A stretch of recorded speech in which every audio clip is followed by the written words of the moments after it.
Well, hi again, everybody. Welcome to another episode of 100 Yards of Football. This is the SEC Football Show. We are going to talk everything about the Southeastern Conference, along with my co-host and the founder of 100 Yards of Football. That's Vincent Turner in your upper right-hand corner. And new to us is former Georgia Bulldog, an expert on the SEC because he's got a son that's actually playing in it. So we're going to get an in-depth perspective from Juan Daniels. Juan, not only welcome to the show, but thank you for spending time out of your busy schedule. I know that you have some football on your mind. If there's some girls football, if you don't mind me saying so, you're a coach, you're teaching at the high school level, you're helping the game grow. So thank you for all that you're doing for the game. Thank you. I appreciate it. And I'm very excited to be here with you and Vincent. And let's talk some SEC football. Let's do it. Well, before we do, I'd like to begin by just mentioning to you folks, Faith with Works is a ministry that helps the homeless here in the Atlanta area. Woodruff Park at 93 Peachtree Street, just a couple blocks west of the Grady Hospital, will be hosting a rally on Friday, September 19th. It'll begin at 9 o'clock in the morning.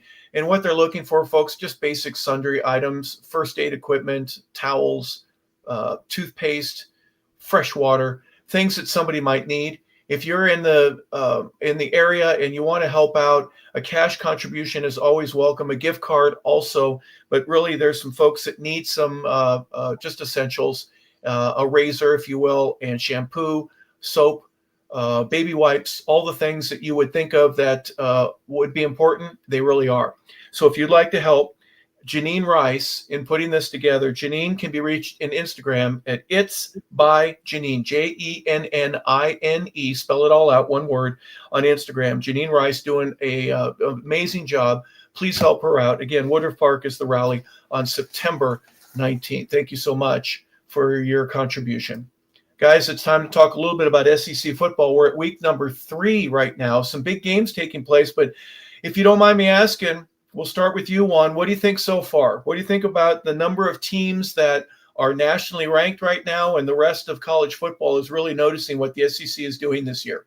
It's very impressive. One of the things that once the NIL came about and once the transfer portal came about, people said that, hey, it's going to start leveling out and all the teams are going to be equal. But as you can see, the SEC continues to dominate as we go week by week. So that's one of the things that's great about SEC football is there has not been any drop off.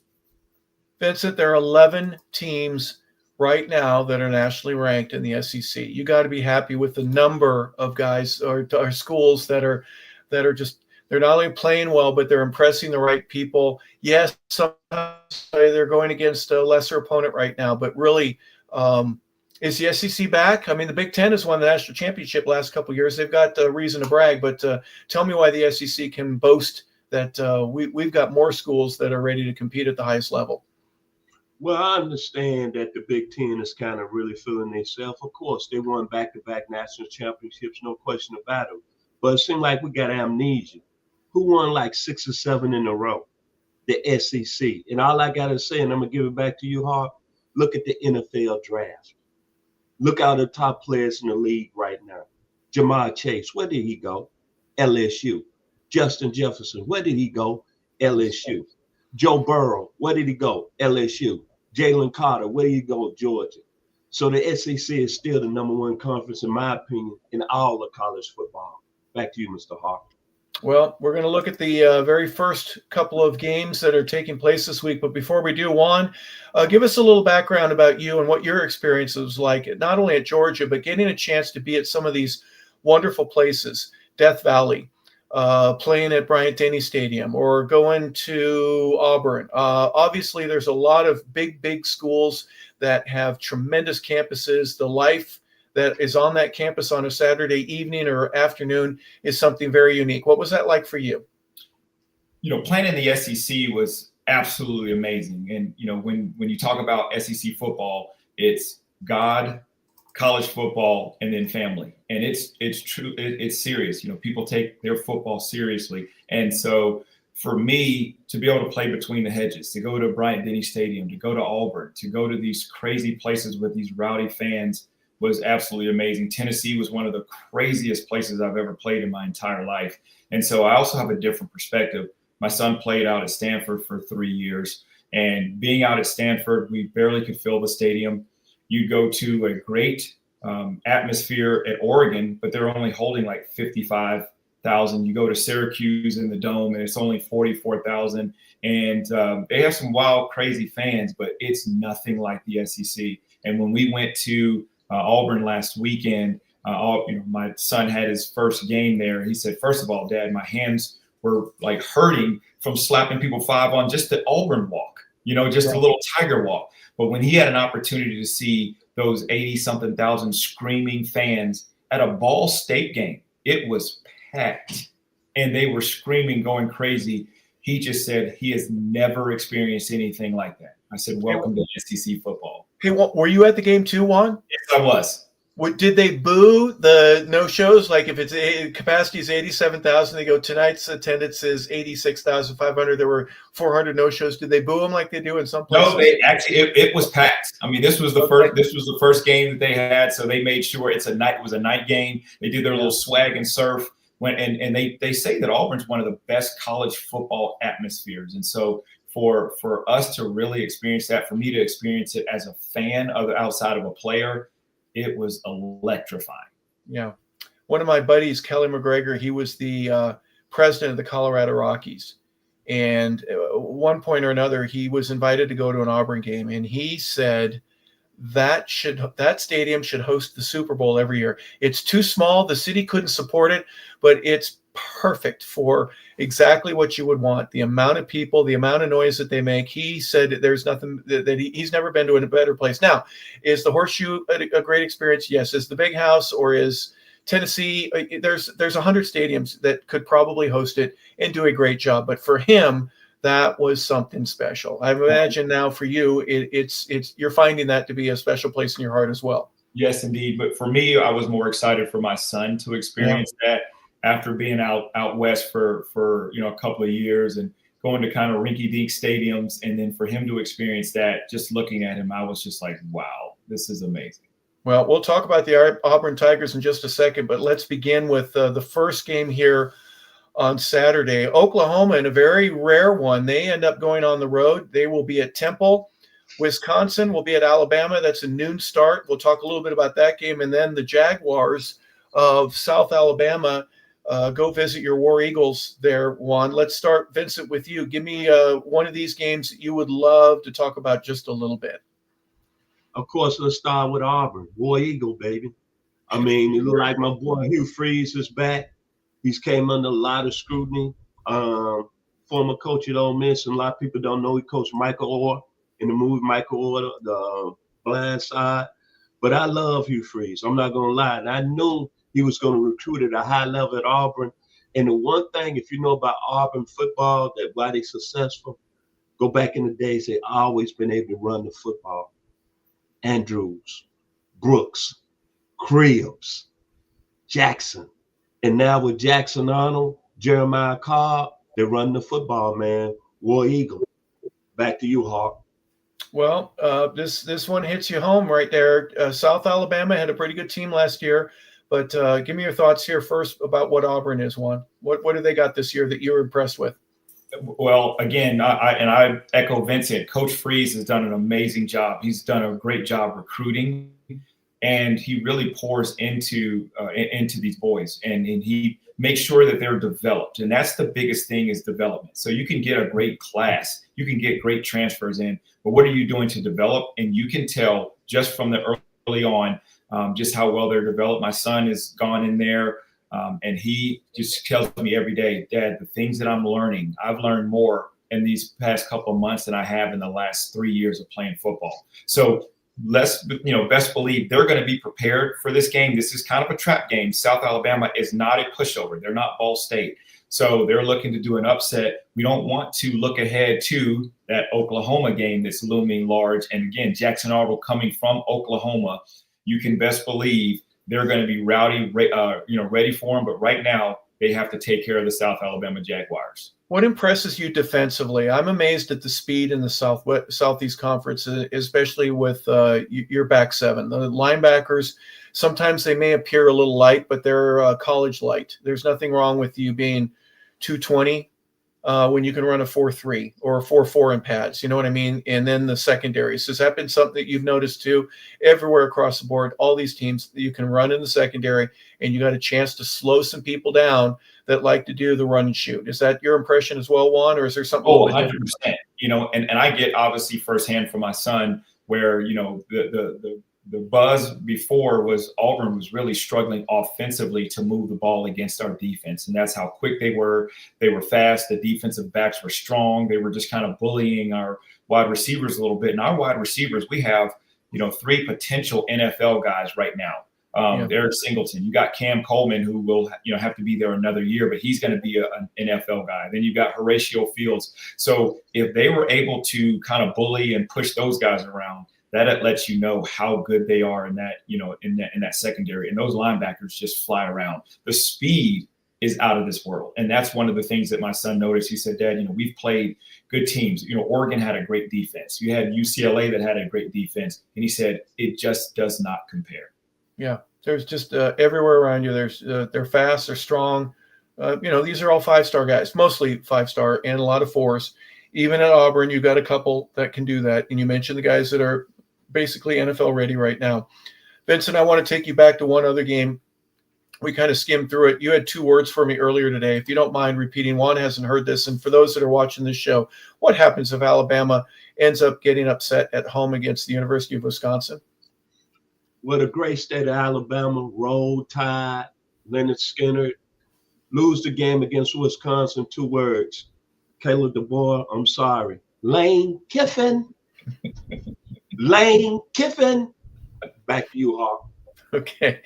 Well, we're just trying to prepare our fans. That's what the scouting report has for us right now. What do you think, Juan? I don't know whose throat they're going to slit, whether it's the chicken out in the hen house or they're going to want some other type of blood sacrifice. It's going to be crazy if Alabama ends up 1-2 this year after 3. If they lose this game, my 2 words will be Herm Edwards. And I don't know if you guys remember after he lost it at Arizona State, they met him in the end zone and they basically said, "Hey man, it's over. Nothing further. Nothing further from here." So I'll tell you what, if they lose this game, we'll just say Herm Edwards. We'll just get your gear for you, Coach. Yeah, you don't need to worry about it. Exactly. Man. All right, one that's going to hit you hard right here, Juan. Bulldogs go up to Tennessee every 3rd Thursday in September. These 2 teams meet, but this time it's in Knoxville. Tell me what it was like for you the first time you went up there. The very first time going to Tennessee, the week, it kind of threw me off because once we hit the field, we were not allowed to talk to each other. And all they did was they just blasted Rocky Top and crowd noise. And it just didn't in practice in Athens, you couldn't talk to anybody. We were not allowed to talk to each other. Everything was hand signals. And so, of course, me not ever going to a stadium like that, it just didn't make any sense until you get there and you're literally a foot away from your teammate and you're screaming at the top of your lungs and you cannot hear them at all. So that was the preparation of going there. You know, unfortunately, you know, my junior year, we go there. Come down, one of the receivers drop a pass, we miss a field goal, and good old Peyton Manning come just driving them down.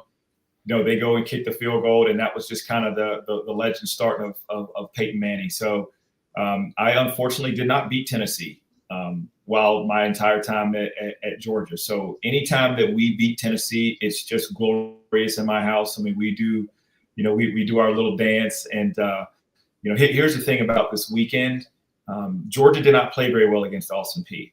And for whatever reason, the last year, Georgia did not play well before the Tennessee game. Everybody thought Tennessee was going to come into Georgia and beat them, and that was not the case. I think it's the same for this week. They just had a down week against Austin Peay, but look for them to bounce back and really, really put up a great performance against Tennessee this weekend. Yeah.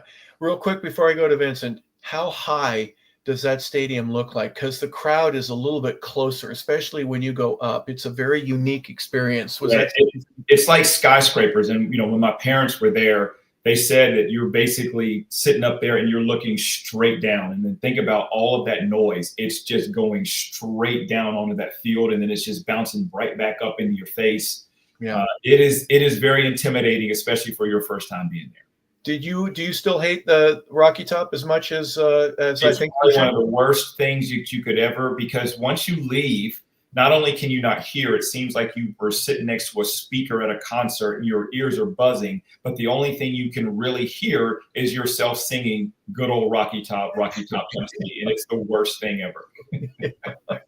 Well, not if you're Vincent Turner, because he was born and raised on Rocky Top and Smoky and everything else. Vincent, give me your thoughts on this game. With all respect to Mr. Daniels this evening joining us on the SEC show, I got serious ties to the University of Tennessee. I had a nephew that graduated from the school in 2006. Had a sister that went up there for 2 years. I had 4 homeboys out of my neighborhood, South Memphis, that played at Tennessee. I was married to Bruce Wilkinson's first cousin, outstanding left tackle. So my ties to the Volunteers run deep. All I'm going to say is this about this football game on Saturday. Georgia's owned Tennessee for like the last 10 years. Yes. But this is a huge football game.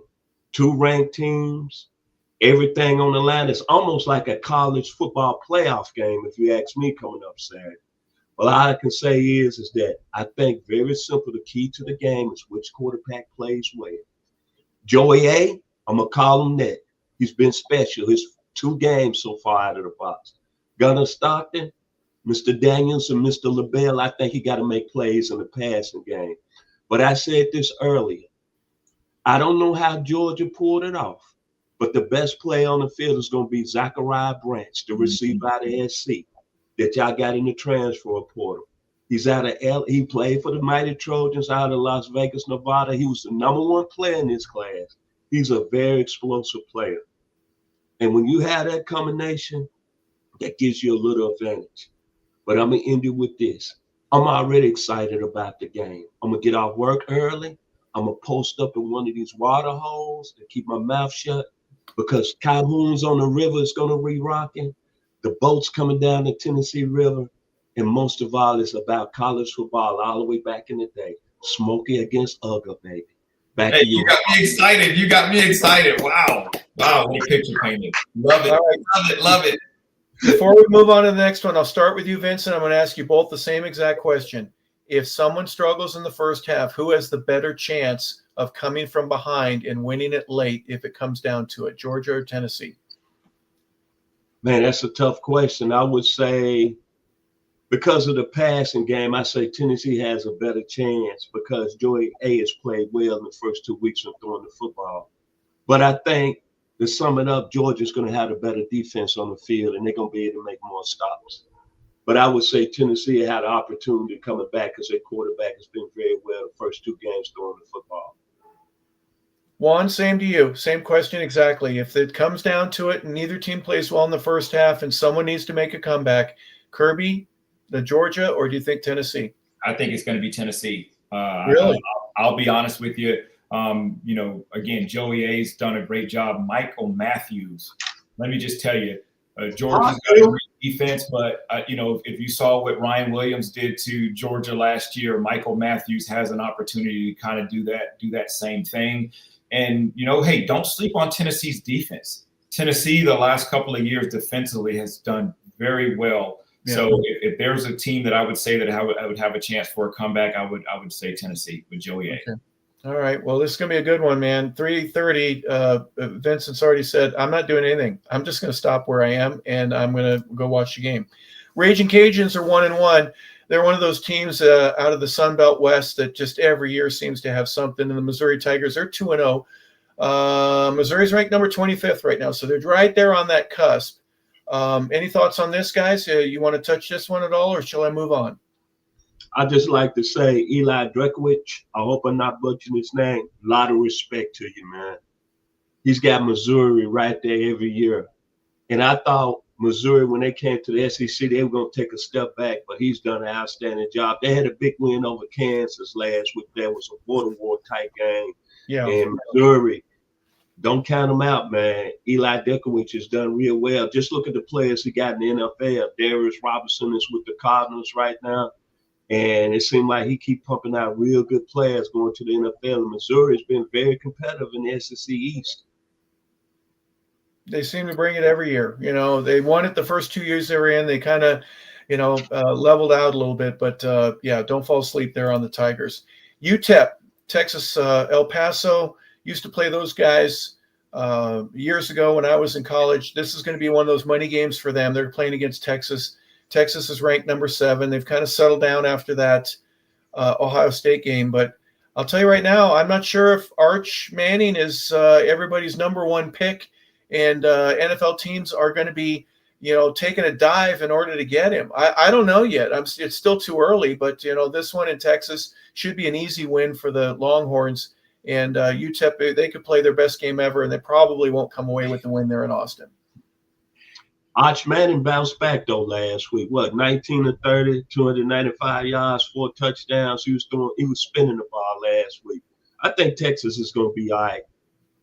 When the season's all said and done, I think they're going to be a college football playoff team. Yeah, if they continue to have tune-up games like this one before they really get into SEC play to help him to get into a rhythm, I think that they'll do very well. And he's going to need all of these games, because once SEC play starts, that's when the rubber meets the road, and then we'll see who everybody's about. Okay. Well, Alcorn State ends up going to the Cowbells. They'll be playing the Bulldogs there at Mississippi State. And then this one I want to talk about. I don't know if you know this one, but outside of Tennessee, if there's any school that Vincent claims as his more than Arkansas, I don't know what it is. But I got a chance to see Ole Miss a couple of weeks ago. You talked about your son just learning the game and exposure to different concepts and stuff like that. Their quarterback, wide receiver, nonverbal communication was absolutely stellar. There was a look, a wink, whatever the signal was, and they had guys running crossing routes that were wide open, and they're just a step ahead of what the Georgia State team was. Very impressed with that. But Ole Miss, they're 2-0 right now. They're ranked number 17. I thought they might be a little bit higher, but if they didn't lose to Florida last year, they're in the playoff. That's how close they are, and I think they're a better team. But do we need to wait for another 2 or 3 conference games before we move them up a little bit higher? There's a lot of folks that aren't quite sure. Give me your assessment if you have any there, Juan, on Ole Miss. Yeah, I would wait a couple. Here I honestly thought last week they were going to blow Kentucky out. I just didn't feel that Kentucky, is at that level where they need to be right now. Kentucky also lost, their quarterback, to a shoulder injury a little bit later in the game. So I just kind of thought it was going to be a little bit better. But again, every time, every now and then people have off weeks. I do love what Lane Kiffin has done. Lane Kiffin is just an absolute mastermind. But I would just give him a couple more, especially, after this week against Arkansas, who is definitely a formidable opponent, just to see if we should move them up a little bit higher. Pig Suey, Vincent, what are your thoughts here? Like I told you earlier on one of our shows, track meet, both teams can score a lot of points. Taylor Green, I think, is one of the most underrated quarterbacks right now in the center for the Hogs. Austin Simmons can pitch it. They got an outstanding receiver, Deuce Alexander, from the local metro Atlanta area. I tell you about his father, Hilton, that has a lot of respect, wide receiver guru. But at the end of the day, yes, sir, that's him. And I think that when it's all said and done, it's going to be a high-scoring game. Of course, I got to go with the Hogs because I'm a 1982 graduate. And before we move on, ooh, Pig Suey. Ooh, Pig Suey. Razorbacks. Back to you, Harper. Love it. Love it. Juan, yeah, in a couple of months, you're going to go every time, Vincent, every single time. That's time. Pride, man. That's Arkansas pride. You can't fault him for that. Yeah. Thank you, Mr. Ron. Well, let's move on to the next one. In this one, I was kind of down on the Gators a little bit earlier today. I'm not rehashing anything. I'm just saying, what a great way to turn things around. You're 1-1 right now. You got a busy schedule. If you're Florida, you're going to have to get after this. Going against the number 3 team in the nation. Juan, give me one reason why Florida should win, and then tell me what you think is actually going to happen. DJ Lagway, he's going to have to step up and truly be a leader. And obviously, they kind of fell apart last week, but right now you're going to have to rise to the occasion. And another reason why, too, hey, you don't want to have Billy Napier have that meeting in the end zone. No kidding. Yeah. Could that happen? I think it's way too early. But if you got to, not with 2 losses, maybe with 5, if they lose 5 in a row. But do you think that happens? Does he have a meeting in the end zone if he can't turn things around here for the Gators this year? Well, I'll tell you what. Again, losing to USF, that was not good. If they come in and get blown out by LSU, then that's going to basically be the start of an avalanche, and he's not going to be able to, dig himself out of that one. There may not be anybody that can dig out of that hole, if you know what I'm saying. So I appreciate you saying that. All right, Vincent, your thoughts here about. Let me hear something good about the Tigers first. Tell me why you like the Baton Rouge Bayou Bengals. Defense. Yep. Paid money in the portal. Patrick Payton, Jack Payborn. They got 2 of the better defensive ends in the country, and you could see that when they played against Clemson 2 weeks ago. And then they got an NFL gun at the quarterback in Garrett Nussmeier. But Hawk, on our show earlier today, we talked about Billy Napier. And I said 2 words. 2 words. If they lose to LSU and get blown out, the 2 words, John Gruden. But Hawk, tell us why you really, and I know you're trying to be really nice this evening, but give the Florida schedule again after they play LSU. It's sick. It's just absolutely disgusting. Juan, how would you like to have this after you open up with a couple of games and try to get your feet wet? You lose to Central Florida. After you play the number 3 team in the country, then you get the number 5 team, Miami, number 7 in Texas, 16 in Texas A&M. You got Mississippi State squeezed in there, number 6 UGA, then Ole Miss, they're number 17 right now, then Tennessee and Florida State, who's turned everything around. And that's the rest of your schedule for the season. When do you get a chance to breathe? I'm with Vincent on this. I think that John Gruden is going to be a great pickup for Florida after the season is over with. Okay. In fact, I would say probably by the 5th game, John Gruden is going to be named head coach for the University of Florida. Your 2 words aren't Herm Edwards, because that leaves Herm. It is John Gruden is going to be. He's basically getting his staff together right now as we speak. Okay, yeah. The phone calls have already taken place. Is that what you're telling me? Yeah, they've got Murderers Row. Like that's got to be the number 1 schedule, toughest schedule in it really is. Football. I mean, yeah, welcome. But then again, there's 4 or 5 other teams. Look at Auburn's schedule over the next 8 or 9 weeks. It's just brutal how busy it's not as bad as this. Now Kentucky's got a really, really rough schedule. But man, this one right here, playing Miami, and you have Florida State, Texas. Wow, like that's. Yeah. Welcome to the SEC, brothers. That's what I'm saying. Just welcome. All right, A&M gets to talk. We haven't talked about Notre Dame since the national championship last year. At least, not a whole lot of folks have. The Irish lost last year to Northern Illinois and turned everything around. They're not in that same boat right now, but early on in the offseason, when they were doing spring ball, conditioning over the summer and all that kind of stuff, they weren't really getting for that. The first, they were getting ready for this. Okay, well, give me 1 extra rep for A&M. I think the Irish, number 8 in the country right now. A&M is 16. Vincent, first, give me your thoughts about this one. And this one has some national significance here for the folks at A&M. Another one of these college football playoff games. As I spoke earlier, you're talking about the A&M faithful traveling from Texas and going to South Bend, Indiana, playing on Saturday night. That's special right there. But what I'm looking for is that A&M, I think they got a good football coach in Mike Elko.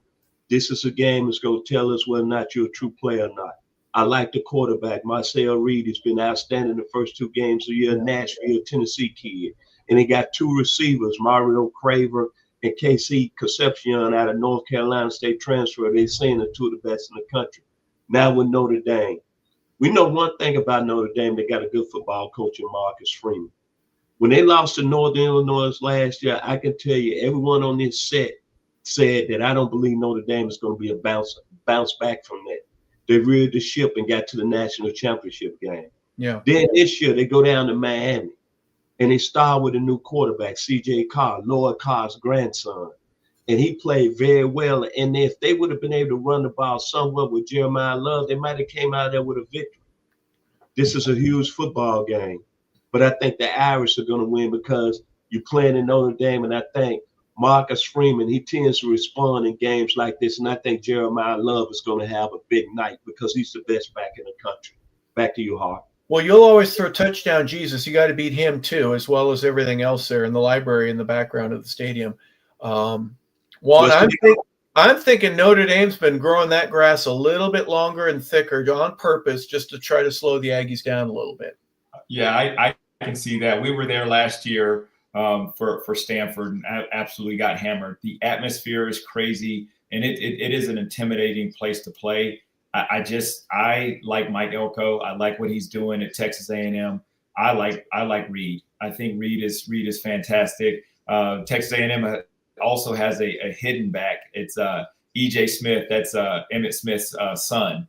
So we called him EJ. I think that he may just step on the field and have some flashbacks and just kind of go crazy. I see Texas A&M taking this. I just think that we just got too much speed with Texas A&M. Yeah. All right. Let's look at Eastern Michigan going to Kentucky. Juan, you mentioned Kentucky. Somehow or another, they just play tough at home. They're a tougher team to beat at home. You got to work for it a little bit harder than you would. You're still going to win. You could be clearly the favorite in the game, but you're not going to beat the spread, so to speak. Was that your experience when you were at Georgia going against the Wildcats? 100%. My sophomore year, we got out of there with a 3-point victory, and then my senior year, we lost, which was crazy. It is. It's a very tough place to play. The two times we played them at home, I mean, we beat them to death. You look at Georgia last year. I mean, they only came out with a 13-12 victory, right? Coming out of UK, and they weren't really a great team. But I tell you what, when they get home, that crowd gets to rocking, and they have some faithful friends. They can be 0-12, and they're still going to come out there and support and make it very tough to play. Yeah. In Lexington. Is it fair to say that last year, even though Georgia won, it almost felt like a loss? And there are people, some of the fans that really, don't know. They were so upset about that. It wasn't a win. Well, they were. But I mean, what you got to understand. So I talked to Mike Bobo after that, and he just told me, he says, Juan, what you don't understand is they are a very physical football team.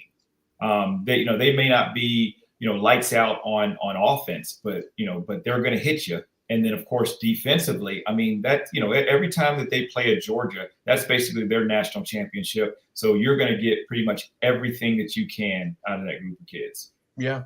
Yeah. It's always, they're just, especially against Georgia, they are as tough as nails, and they should win this one handily. Vincent, any thoughts here on this game, or shall we move on to the next? Nothing. Mark Stoops still there as the head coach. That's about it. I mean, they paid him a nice sum, and they seemingly don't want to really move on for him. I really thought, before we move on, when he took the job, he said that, hey, he could make Kentucky out a winner. He could go into the state of Ohio and pick up, I don't want to say this in a disrespectful way, the players that Ohio State don't want. And he thought that Kentucky can be very competitive. Well, obviously that's wrong. So you see what the Kentucky Wildcats are right now. Well, because their basketball program is basically second to none, there are very few schools that can say they've got the history. I thought, this is 5 or 6 years ago, maybe even 10, that they would catch up to the rest of the elites in the SEC at a faster rate. They'd be competitive and eventually be able to overtake the Floridas, the Tennessees, not quite the Alabama, but pretty dang close. I thought they'd be able to do that. Juan, I know I'm wrong, but I'm just saying they are catching up. They're going to beat a lot of other teams. They're going to beat several non-conference teams, and unfortunately, this one, I'm talking about going up against a higher level ACC or a Big Ten team. I think they can compete with just about anybody. But boy, the schedule, when you look at who they've got to play back to back, it's just as hard as what we were talking about with Florida. It's bad. That's it. It's bad. All right. Well, let's talk something about what could be good. Vanderbilt going to South Carolina. Vanderbilt is unranked right now. Last year, they kind of turned things around. Diego Prada had a winning court case to where the conference, the nation, the NCAA now looks at junior college play, and it does not count against the time that you have. So he's going to be in his 6th year now. They're unranked, and then they're going against a 2-0, number 11 ranked South Carolina team. As good as I think Vanderbilt has been at improving, just like we were talking about with Kentucky, I think South Carolina, there's something going on there right now. The Gamecocks are bringing it, and if this is going to be their year, they're going to have to beat Vandy and some of these other early opponents handily. Vincent, give me your thoughts first. Being in the state of Tennessee, I'll be honest with you, I really can't believe what Vanderbilt is doing on the football level. It's very special. Clark Lee is the guy that went there, former defensive coordinator at Notre Dame. He came back and he said, hey, one thing, he was going to put his heart, his soul in the school he went to. And, man, look what they're doing. They got that one transitional player that can turn it over for them. And Diego P., like him or not, he did a lot of talking in the offseason. And he said that, hey, we can be competitive in the SEC. Look at our resume from last year. They beat Alabama. But if you don't think this is a good football team, look what they did when they went up to Blacksburg last week and beat Virginia Tech by 2 touchdowns in their backfield, in their backyard, baby. And they got a hell of a running back in Cedric Alexander. Remember that name because he might be special on Saturday night. Now with South Carolina, how can you not love Shane Beamer? He's one of the hottest college coaches of all time, man, right now in South Carolina. He surpassed what Steve Spurrier done. Let's keep it real. And the thing about him, think about how South Carolina ended the year last year. They should have been a college football playoff team. Hey, how about Lou Holtz? Did he do better than Lou Holtz driving that little old car through the campus? What Lou Holtz did? Come on, man. He surpassed Mr. Lou, but no disrespect, Mr. Lou got a national championship in Notre Dame. He sure does. Shane Beamer, I didn't know he was at that type of coaching level. And, man, look what he's done in South Carolina. Look at the players they put in the NFL draft last year. He had 3 or 4 players off his defensive unit that went in the first 3 rounds. And to me, when this guy is able to be on top of his game, he's the best player in the country at the quarterback position, Lenore Sellers. He's special, man. Then the wide receiver, Nick Harper, is special, a track athlete. And then the defensive end, Dylan Stewart, they say might be the best defensive player that's ever came through South Carolina. This is a huge football game, man. I think both teams are very good. And whoever comes out winning this game, hey, man, you got to think, hey, there are going to be some problems down the road for a lot of other Southeastern Conference teams. And if South Carolina wins this football game, and I'll give it back to you, Hart, October the 11th, must-see TV. Saturday night game. They're going down to Death Valley in Baton Rouge, and you've been there, Hart. And then you're going to have, if LSU is undefeated and South Carolina's undefeated, can you think of the hype and hip-hop with auto cages down there in Baton Rouge and that liquor flying in the air? And you got Lenore Sellers and Gary Nussmeier, 2 of the top quarterbacks in the 2026 NFL draft. That's why I said the SEC is the best conference in America. Yeah, they might have the brown. They might bring out the brown liquor and the bottle with the 3 X's on it out there in Cajun country. That'll be meaning something. Juan, speaking of meaning something, recent years, Tennessee, Georgia, Alabama, of course, LSU, Texas last year, they've all gotten it, right? They've had a chance to play at the highest level, and they've done very well. I think your Auburn Tigers, and I'm calling them the Auburn Tigers because your son's there. I think the Ole Miss Rebels and South Carolina wants it so badly they can taste it. You know what I mean? This is one of those years that I think if they keep going, they've wanted this for years. South Carolina has been begging for a team that can play with those other cats that I just mentioned and beat them. And do they have what it takes this year? Oh, they definitely have what it takes this year. And it's not too long, probably within the last 10, 15 years, South Carolina at least went to the SEC championship. I mean, they got beat, but so they've been there. They know what it's like. But finally, they've got their guy in Lenore Sellers. I mean, he is absolutely fantastic, and he wills his team. So when we actually look at this game this weekend, you've got two quarterbacks, Diego and you've got Lenoris, that basically carry their teams on their back. They have pride in what they do. Their teams rally around them. So it's really going to be, I think it's going to be a track meet, and whoever has the ball last. You've got a Vanderbilt team that believes in Vanderbilt football. Clark Lee's done a great job, but you also have a South Carolina team that's basically saying, this is our year. This is our year.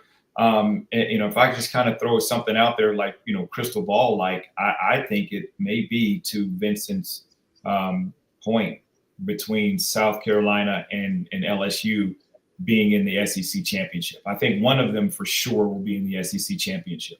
Wow. Yeah. Well, so many great games. Vincent, give me your final thoughts before we head out here today. Hey, man, every week it's going to be like a college football playoff atmosphere with these SEC games. And I'm very grateful and very honored to be able to watch them week in and week out. Super teams, super players. What more can you say? Football at the highest level, at the SEC, baby. Well, Juan, we want to thank you for being a part of tonight's show. We're going to have a lot more SEC, of course. There are some folks in the Big Ten that are going, hey, wait a second. We're the top dog here. Don't forget about us. There's some folks in the ACC that are going, hey, we want to be there too. But really the show, the spotlight, and really the feature for the football world still, in my opinion, beams very, very it illuminates brightly for the SEC.